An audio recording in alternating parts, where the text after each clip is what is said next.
2017 সালে বিশ্ব ইজতেমায় মাওলানা সাদ কান্ধালভির একটি বক্তব্য ঘিরে শুরু হওয়া বিরোধে দুই ভাগে বিভক্ত হয় তাবলিগ জামাত। এরপর 2018 সালে দুই পক্ষের সংঘর্ষের পর দুই পর্বে দুই গ্রুপ ইজতেমা করে আসছে। তবে গেল বছর 18 ডিসেম্বর দুই পক্ষের সংঘর্ষে 4 জন নিহতের ঘটনায় এবার আরও বিভক্তি প্রকট হয়।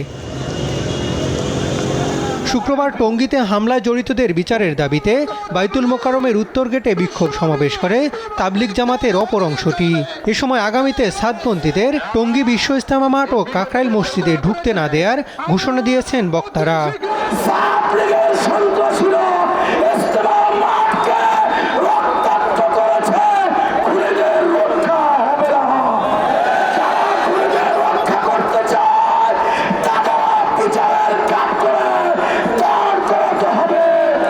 এদেশে কাদিয়ানি কাজ করতেছে, এদেশে মাঝভান্ডারি কাজ করতেছে। আমরা তো তোমাদের বাধা দেই না, কিন্তু কাজ করবা কাদিয়ানি আর মাঝভান্ডারির মতো কাকরাইল আর ইজতেমার ময়দানকে ব্যবহার করবা, আর একদিনের জন্য দেওয়া হবে না। এবার আর কোনো আপোষের জন্য না, খুনিদের বিচারের জন্য আন্দোলন হবে।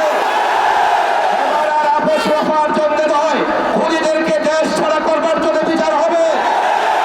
আগামীতে সরকার সাদপন্থীদের কোনো রকম সহযোগিতা করে ইজতেমা করার অনুমতি দিলে কঠোর আন্দোলনের হুঁশিয়ারি দেন বক্তারা।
পরে মিছিল নিয়ে বের হয় মাওলানা জুবায়েরপন্থীরা।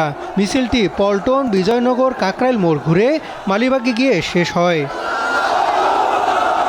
হাসান মাহমুদ, দেশ টিভি, ঢাকা।